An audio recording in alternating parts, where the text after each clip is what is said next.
அடுத்த 24 மணி நேரத்தில், அதாவது தீபாவளி நாளன்று தமிழகத்தில் மழை பெய்யுமா? வடகிழக்கு பருவமழை எப்போது தொடங்கும்? விவரிக்கிறார் செய்தியாளர் தேவிகா.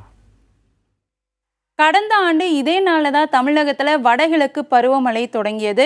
கடந்த ஆண்டு பருவமழை நிச்சயமாக தமிழக மக்கள் மறந்திருக்க மாட்டோம். இந்த நிலையில் இந்த ஆண்டு வடகிழக்கு பருவமழையானது எப்போ தொடங்குன்ற அறிவிப்பு வானிலை ஆய்வு மையம் தரப்பில் தெரிவிக்கப்பட்டிருக்கு. நாளை மறுதினம், அதாவது அக்டோபர் 30ஆம் தேதி வடகிழக்கு பருவமழை தொடங்குவதற்கான வாய்ப்புகள் இருப்பதா வானிலை ஆய்வு மையம் தரப்பில் தெரிவிக்கப்பட்டிருக்கு. சரி, பருவமழை தொடங்குறது ஒரு பக்கம் இருந்தாலும் நாளை எல்லாருமே தீபாவளி பண்டிகை கொண்டாட இருக்கோம். இந்த தீபாவளி பண்டிகை கொண்டாடக்கூடிய தினத்தில் தமிழகத்தில் மழைக்கான வாய்ப்பு இருக்கா அப்படின்னு பார்த்தோம்னாக்க நம்ம இந்த சேட்டலைட் இமேஜில் பார்க்க முடியும். வங்கக்கடலில் உருவாகி இருந்த கியாந்த் புயலானது வலுவிழந்து காற்றழுத்த தாழ்வு பகுதியாக நிலை கொண்டிருக்கு. இதன் காரணமாக தமிழகம் மற்றும் புதுச்சேரியில் நாளை ஓரிரு இடங்களில் மழைக்கான வாய்ப்பு இருக்குது. சென்னையிலையும் லேசான மழை பெய்யக்கூடும்.